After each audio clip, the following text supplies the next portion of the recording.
नमस्कार, स्वागत है आपका एबीपी न्यूज में। आपके साथ मैं हूं अखिलेश आनंद। तो बता दें आपको कि तमाम राज्यों के विधानसभा के चुनाव संपन्न हो चुके हैं और ऐसे में एग्जिट पोल के जरिए हम आपको बता रहे हैं कहां किसकी सरकार बनती हुई नजर आ रही है। और आप देख सकते हैं इस वक्त में उत्तर प्रदेश के जो अलग अलग शहर हैं उनके ऊपर से गुजर रहा हूं और हर एक इलाके का हाल अब हम आपको दिखाने जा रहे हैं। पश्चिमी यूपी का एग्जिट पोल हम सबसे पहले आपको दिखाते हैं।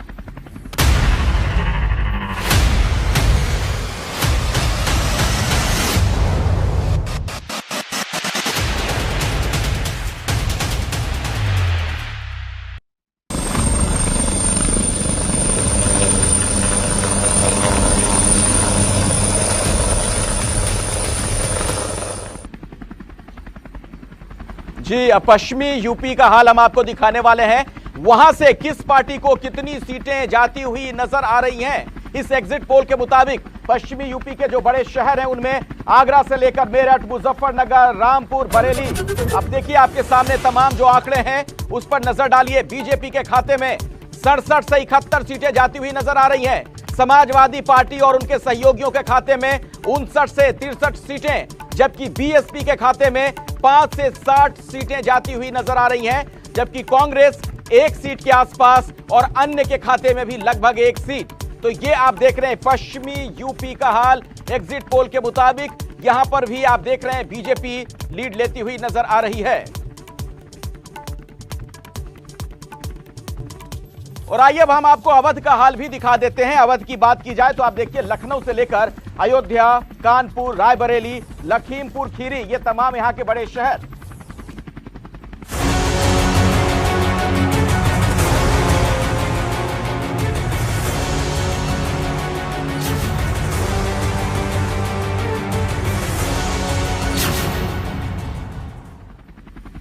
जी, अब अवध का जो एग्जिट पोल है, यहां के जो विभिन्न इलाके हैं वहां पर किस पार्टी के खाते में कितनी सीटें जा रही हैं उस पर एक नजर डाल लीजिए।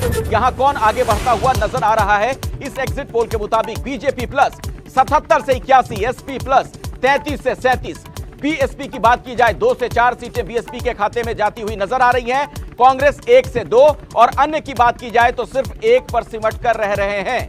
यानी यहां पर आप देख रहे हैं बीजेपी साफ साफ बढ़त बनाती हुई नजर आ रही है। यह अवध का एग्जिट पोल आपके सामने, जहां पर कुल 118 सीटें हैं। और आइए अब आपको बुंदेलखंड का हाल हम दिखा देते हैं। बुंदेलखंड की तस्वीर क्या कहती है।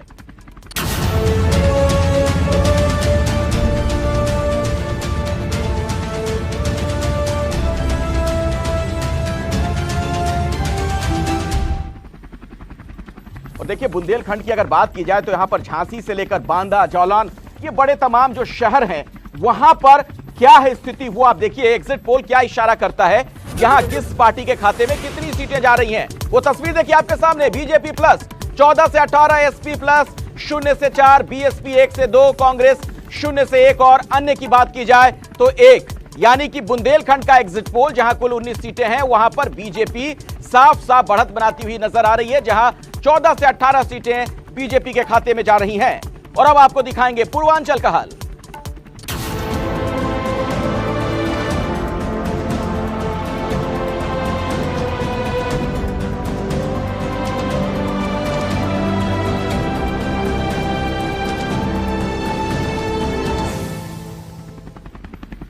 जी, अब हमारा जो ये हेलीकॉप्टर है पूर्वांचल में आ गया, जहां पूर्वांचल में प्रयागराज से लेकर गोरखपुर, वाराणसी, आजमगढ़, मिर्जापुर, प्रतापगढ़, बलिया जैसे बड़े इलाके हैं। यहां पर क्या कुछ कहता है एग्जिट पोल, उसके मुताबिक क्या आंकड़े नजर आ रहे हैं वो अब हम आपको दिखाएंगे।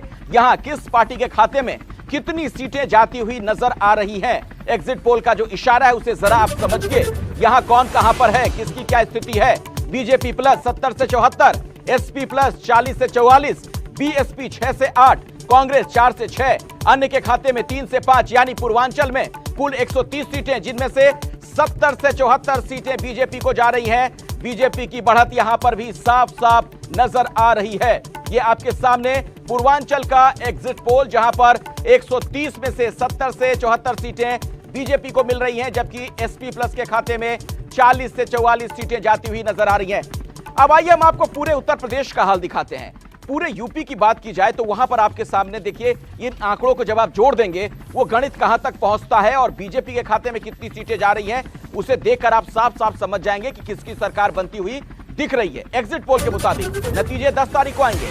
ये देखिए आपके सामने बीजेपी की सरकार साफ साफ बनती नजर आ रही है। उत्तर प्रदेश में इस एग्जिट पोल के मुताबिक 228 से 244 सीटें भारतीय जनता पार्टी के खाते में।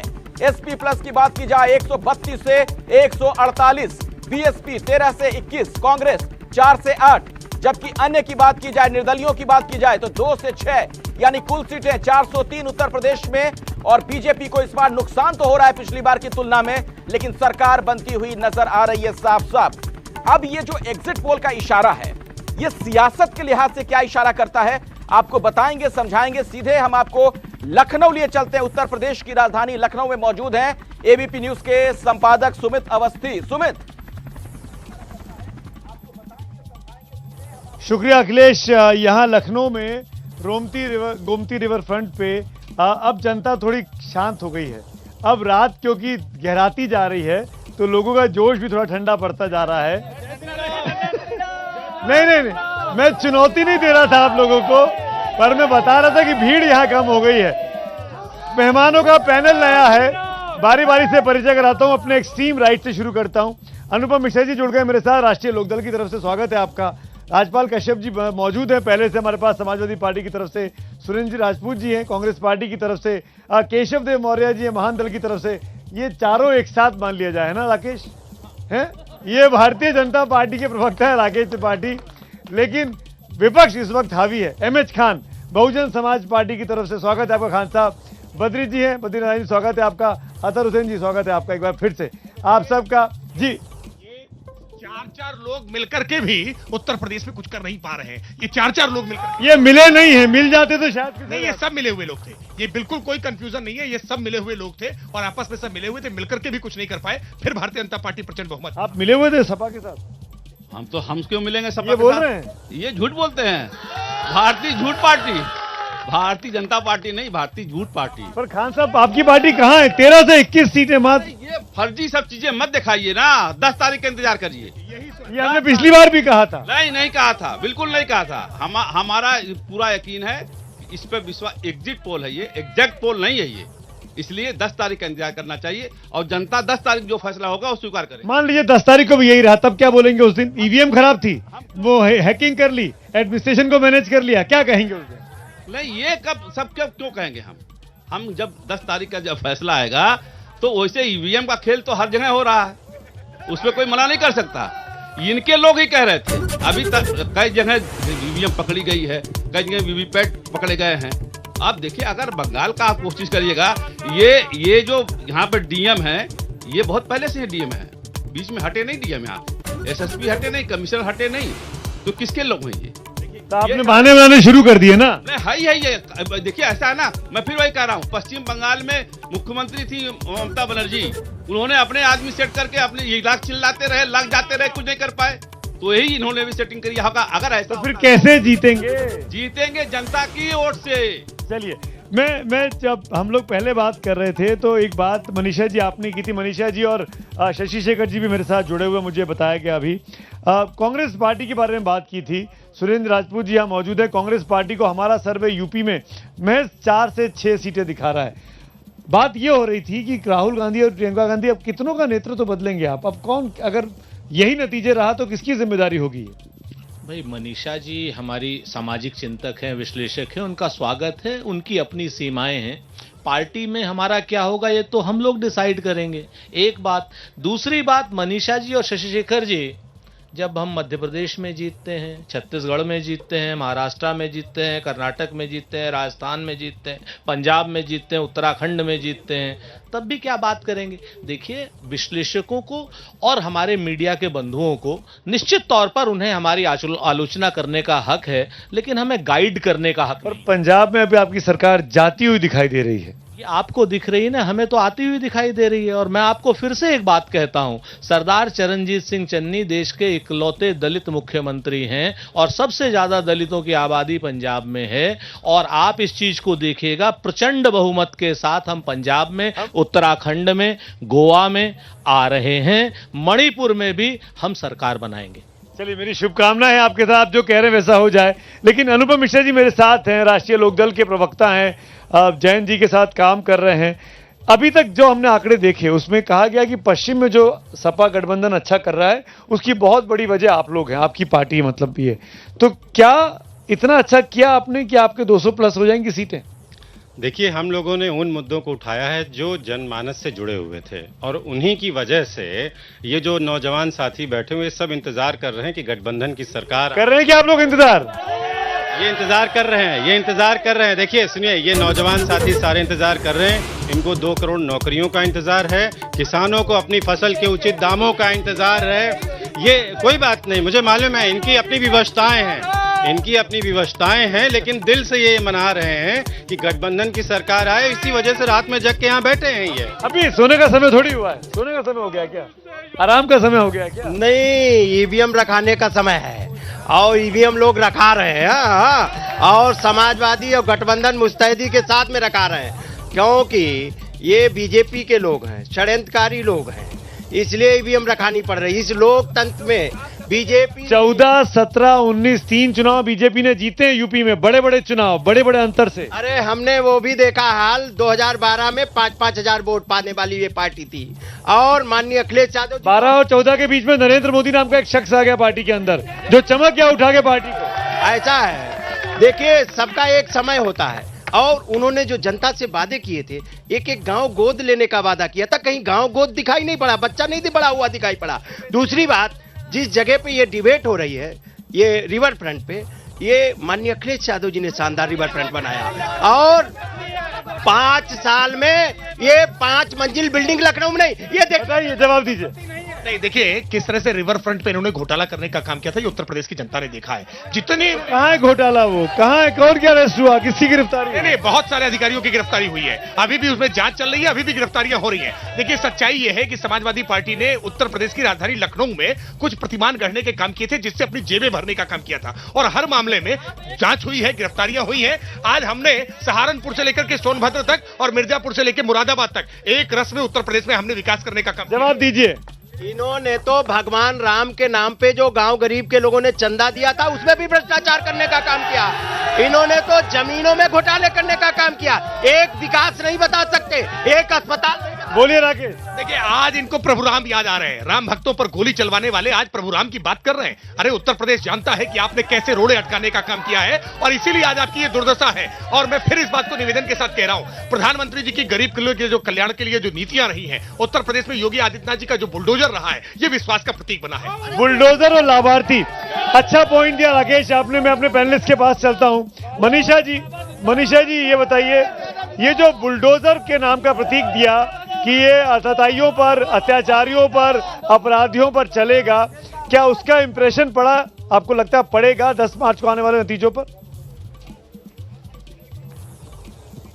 नहीं, बुलडोजर यहाँ मैं बिल्कुल, अभी कांग्रेस के भाई मुझे पता नहीं क्या क्या कह गए, ये स्पष्ट रूप से सुने कि बुलडोजर का प्रतिमान का इस्तेमाल करना एक मैं जाता हूँ। मनीषा जी आपकी बात का जवाब दे रही हैं, वॉल्यूम बढ़ा दीजिएगा। हाँ,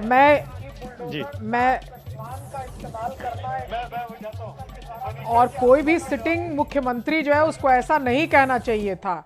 आप मोदी जी के भाषण देखिए, मर्यादा की सीमा कभी नहीं लांघते वो अपने वेलफेयर की बात करते हैं, नमक चावल देने की बात करते हैं, या फिर अपने बिग मेगा प्रोजेक्ट्स को दिखाते हैं। तो इस तरह से एक सिटिंग चीफ मिनिस्टर को मर्यादा की सीमा नहीं लांघनी चाहिए थी, चाहे प्रोवोकेशन कुछ भी था ऑपोजिशन की तरफ से। मैं समझ रही हूं कि ये बातें उनकी तरफ, और कहीं ना कहीं योगी जी ने खुद भी जो विकास के कार्य किए होंगे उसको वो डिफेंड करते, तो उसके बदले वो ऐसी बातें उन्होंने की, ये अच्छा नहीं था कहीं से भी। और अगर विपक्ष के बारे में फिर से हम कहें तो ये दोहराने वाली बात है कि कहीं ना कहीं कांग्रेस पार्टी को बुरा लगता है ये सुनना, लेकिन परिवारवाद की जो आलोचना है उसको सीरियसली उनको लेना चाहिए। कई बार आपके विपक्ष, जिस भाजपा को आप कुछ नहीं समझते थे, आपने कहा नई सीटें आती थी, वो भी अगर सीटें ले आती है और खुले रूप से कुछ बिंदुओं पर आलोचना करती है तो उसको आपको स्वीकार करना चाहिए। छत्तीसगढ़ में आप जीते परिवार के चलते नहीं जीते, वहां आपने जो आपका लीडरशिप था उसको चेंज किया, बघेल जी को सामने ले आए। राजस्थान आप जीते परिवारवाद के चलते नहीं जीते, मध्य प्रदेश में परिवार कहां था। तो कहीं ना कहीं आपको यह समझना पड़ेगा कि एजेंडा बेस्ड पॉलिटिक्स और पॉलिटिक्स में अपने ही लोगों को चांस दिया जाना, परिवर्तन राजनीति के अंदर भी होना चाहिए। बात का, क्योंकि आप उनको काउंटर कर रही हैं, लेकिन हमको ये समझना चाहिए, अगर बघेल को बनाया तो किसने बनाया? इसी गांधी परिवार ने बनाया। अगर अशोक गहलोत को जिम्मेदारी दी सचिन पायलट के बदले तो इसी गांधी परिवार ने दी। अगर कमलनाथ को वहां भेजा गया था तो इसी गांधी परिवार ने दी। तो आप ये कैसे कह सकती हैं कि वहां परिवारवाद नहीं जीता और वो पार्टी जीती? ये आप कैसे कह रही हैं?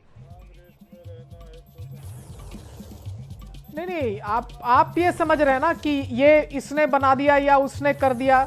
मैं तो आपको बताती हूं कि पंजाब में जो इनकी जीत हुई वो कप्तान ने कैप्टन द पंजाब का नारा वहां दिया गया। अशोक गहलोत का जहां तक सवाल था, अशोक गहलोत और सचिन पायलट की जमा जमी आखिरी समय तक लगी रही, उसको ये परिवार रिजॉल्व नहीं कर पाई और सीटें राजस्थान में कम हुई उस गहमा गहमी के चलते। जरूर मध्य प्रदेश में मैं मान सकती हूं, लेकिन मध्य प्रदेश में भी वो फंसे रहे और उसका नतीजा ये हुआ कि सत्ता में आने के बावजूद भी उनकी पार्टी ही खंडित हो गई। तो ये सही नहीं है ये कहना। ऊपर लोग आके और जो भले ही टॉप कमांड को कुछ भी बोलते हो, लेकिन नीचे की राजनीति को झुकना पड़ता है। जहां आप झुक गए, जहां अलाइन हो गए, वहां चीजें फिर बहाल होती हैं। बिहार में, उत्तर प्रदेश में कांग्रेस अपने फॉर्च्यून्स को रिवाइव नहीं कर पा रहा है और जहां जहां था वहां वहां उसकी बेस खिसक रही है। इसमें मैं क्या गलत बता रही हूं? तो एक चेंज मैसिव चाहिए। ये जो आप कह रही हैं मनीषा जी, मैं एक व्यू पॉइंट देना चाहता हूं शशि शेखर जी का, क्योंकि वो जुड़े हुए हैं कई सालों से। हम सबसे ज्यादा मैं बिल्कुल आऊंगा, बिल्कुल दूंगा।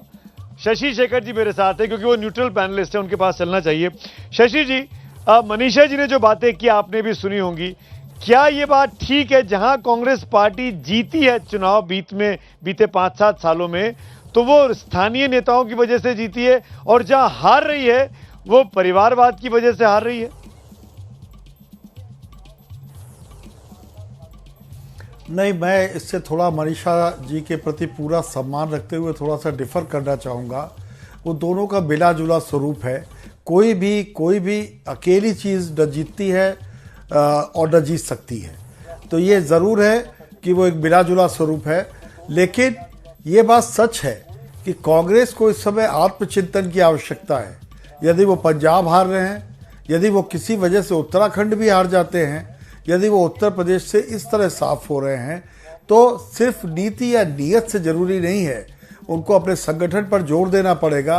ये नहीं कि आप हवा में उड़ कर आए, कुछ अच्छी बातें कही, लोगों का दिल जीता आपने अपनी नज़र में और चले गए।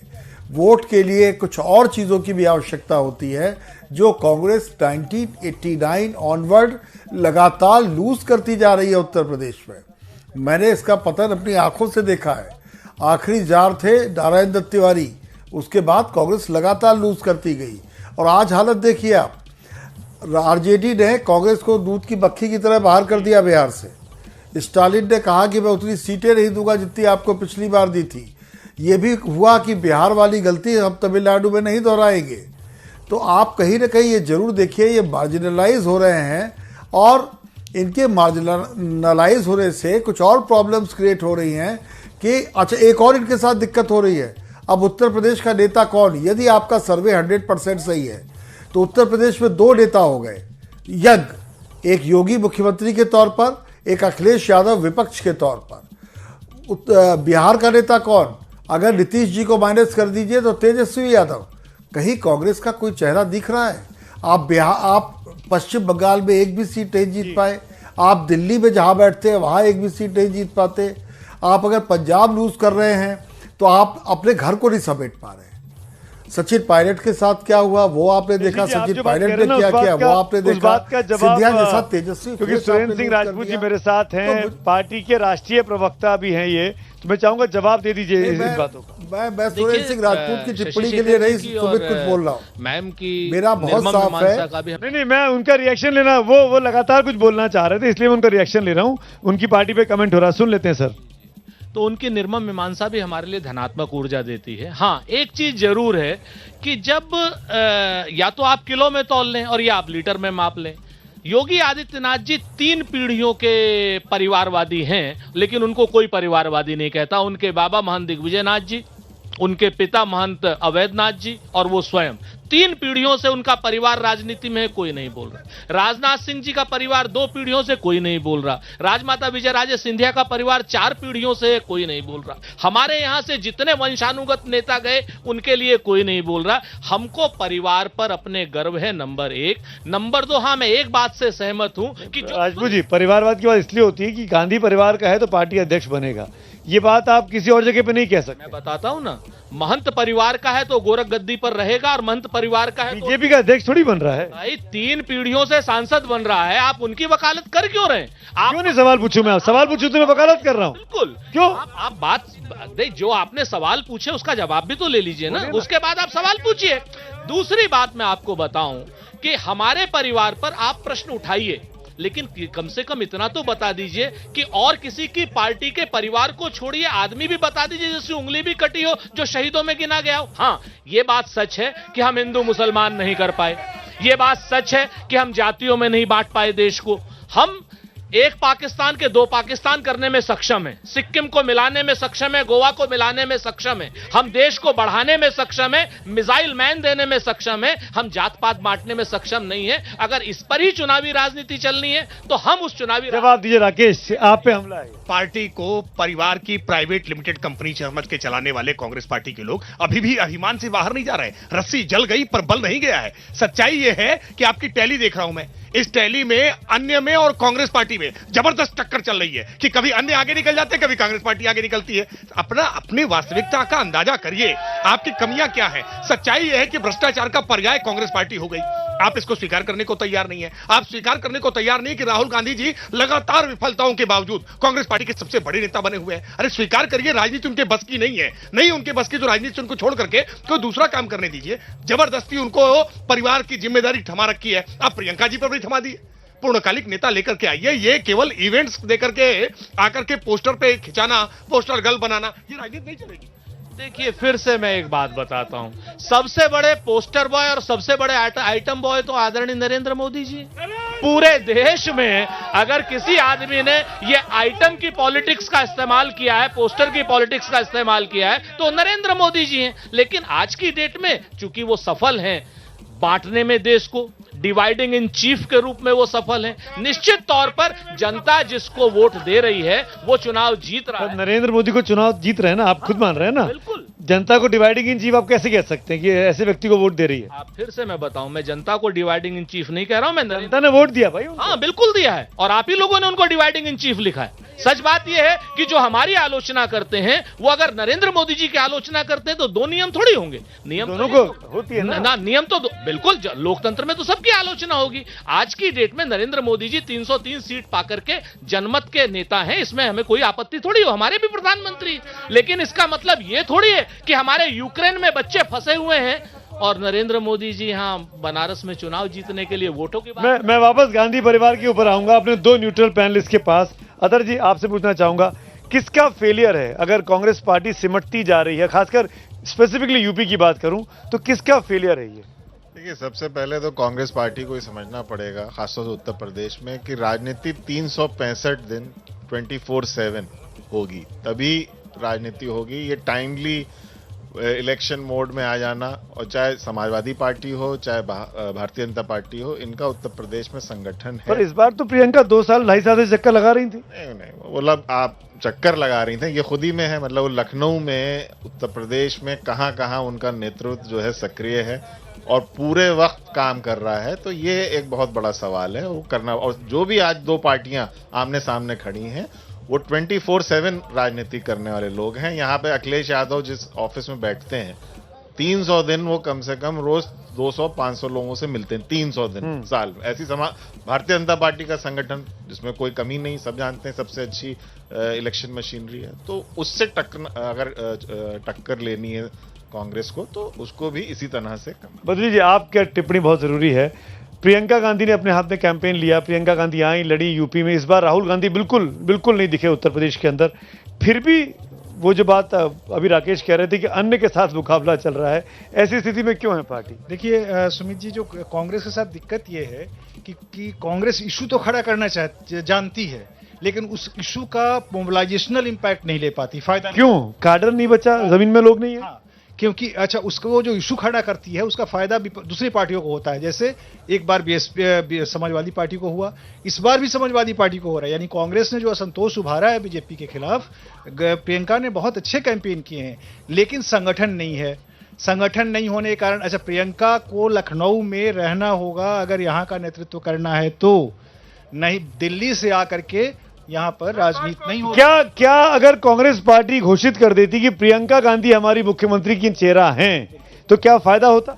जरूर इसका फायदा हो सकता था। पिछली बार भी जब कांग्रेस ने लड़ाई लड़ी थी 2007 में और 12 में, तो ये समस्या थी कि राहुल गांधी को यहाँ का कैंडिडेट घोषित किया जाए मुख्यमंत्री का, लेकिन कांग्रेस ने नहीं किया क्योंकि यहाँ की जनता ये चाहती है। क्योंकि गांधी परिवार का बच्चा तो प्रधानमंत्री बनता है। हाँ, क्यों नहीं, वो मैं ही कहना चाहता हूँ। यहाँ की जनता क्यों नहीं कहना चाहते? नहीं, जनता यहाँ की ये चाहती है कि जो आदमी हो हमारे आसपास का हो, जिसको हम पकड़ के कह सके हमारे लिए करो।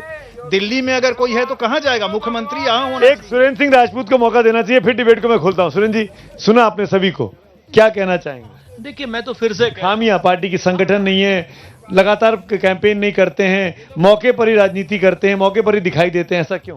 सुमित भाई, तो आप तो गवाह हैं कि उम्भा की घटना से लेकर के और लखीमपुर की घटना तक कब प्रियंका गांधी जी उत्तर प्रदेश में नहीं रही, कब प्रियंका गांधी जी ने एक्टिव कैंपेन नहीं की, कब नहीं, वो तो बोल रहे हैं कि एक्टिव कैंपेन किया पर संगठन नहीं था मोबिलाइज करने के लिए। फिर से मैं बताता हूं आपसे, मेरी बात को भी तो आप समझिए ना। मैं आपसे एक निवेदन कर रहा हूं कि प्रियंका गांधी जी जब कैंपेन करती हैं, आप बताइए 18,000 कार्यकर्ता किस विपक्षी दल के पिछले 3 साल से में जेल में गए? किसी विपक्षी दल के गए?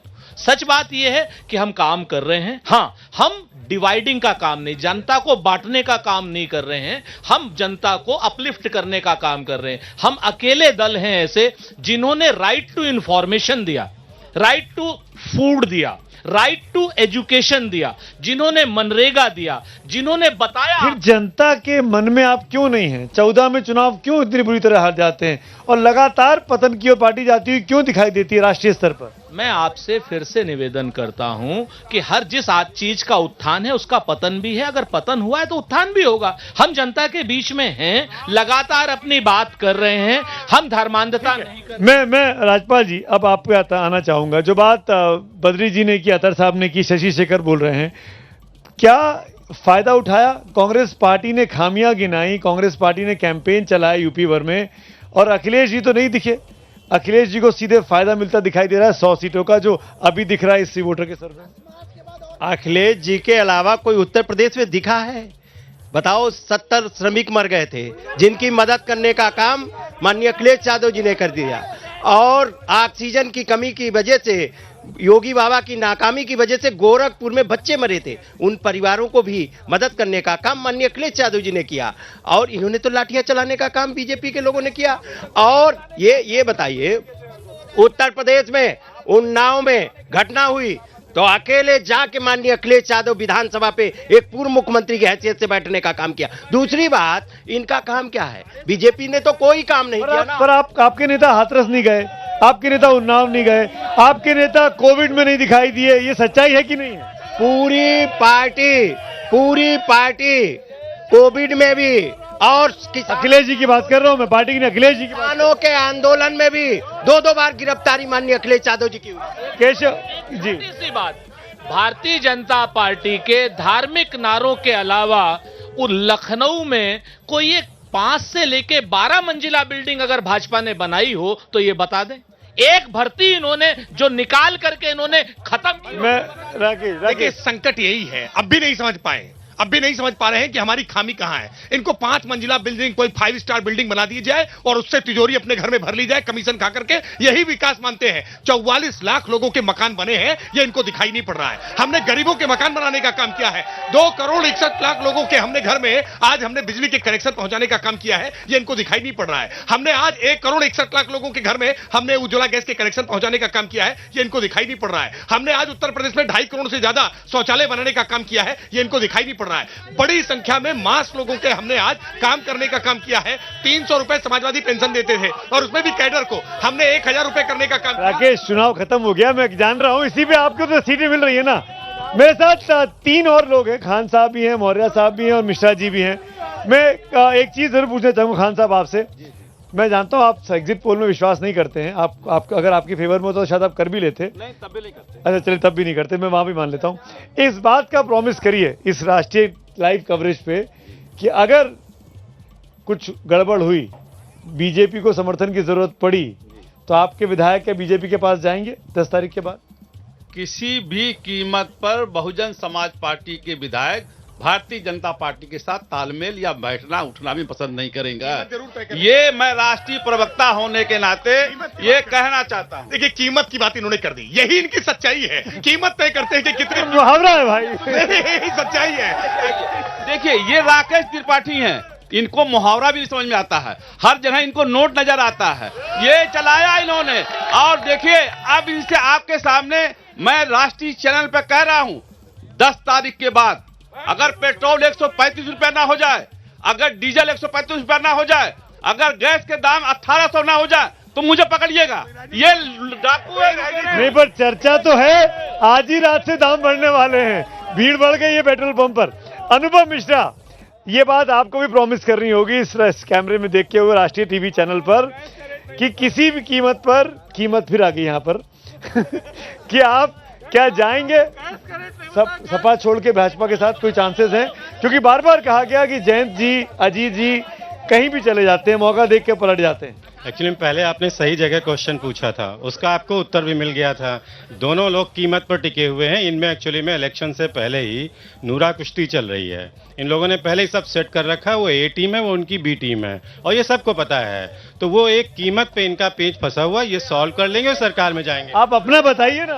रही बात राष्ट्रीय लोकदल की, तो हम सिद्धांतों पे पहले ही कर चुके हैं। समझौता हमारा समाजवादी पार्टी के साथ है, हमारा अलायंस है, और हम सरकार 10 मार्च को आप देखिएगा गठबंधन की सरकार बनेगी। और इसी उत्तर प्रदेश में राष्ट्रीय लोकदल और समाजवादी पार्टी का मुखिया आपको देखते हैं 10 मार्च ज्यादा दूर नहीं है।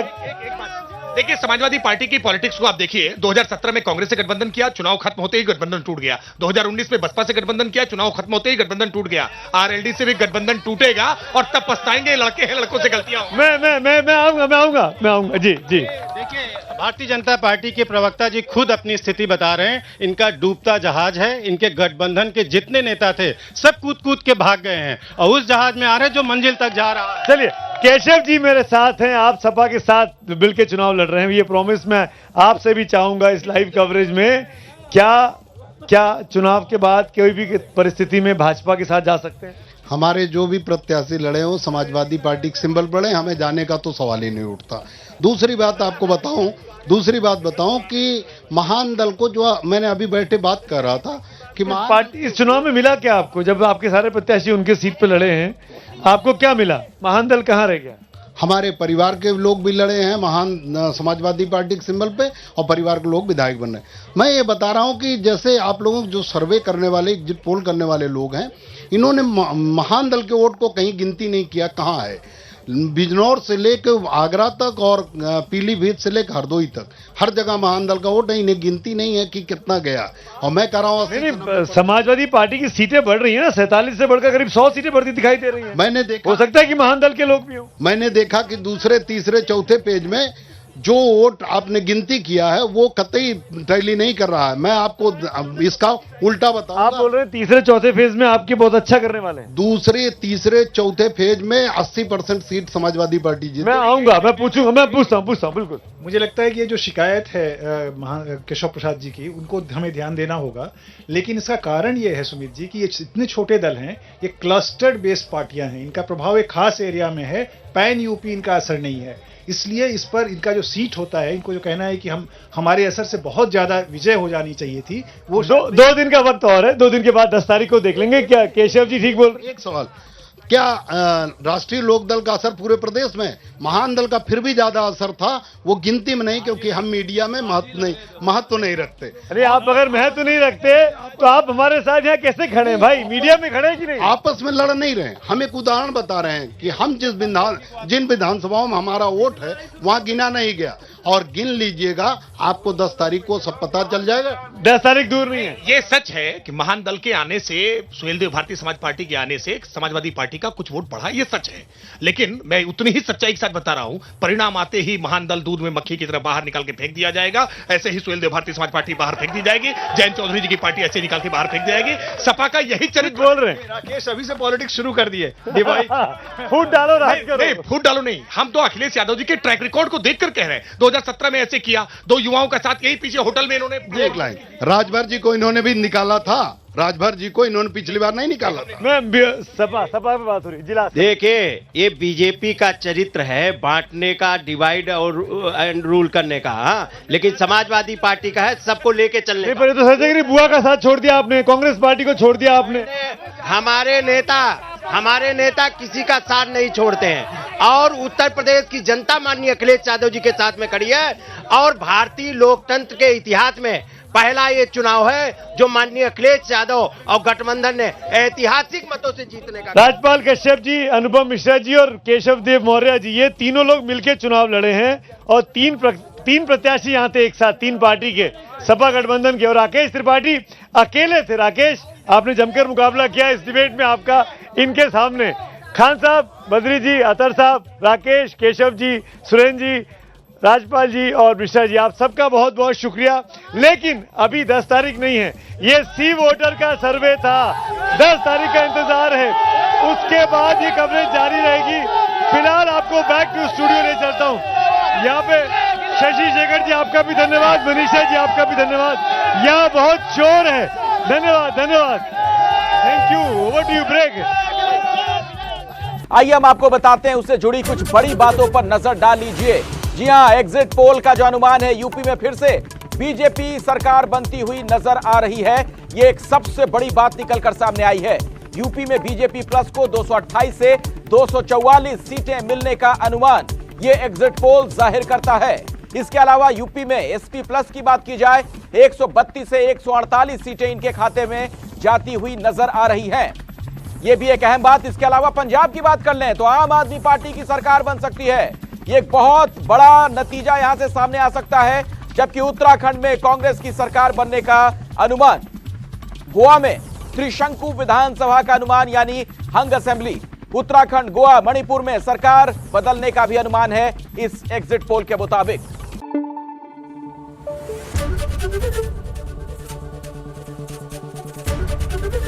एबीपी न्यूज आपको रखे आगे।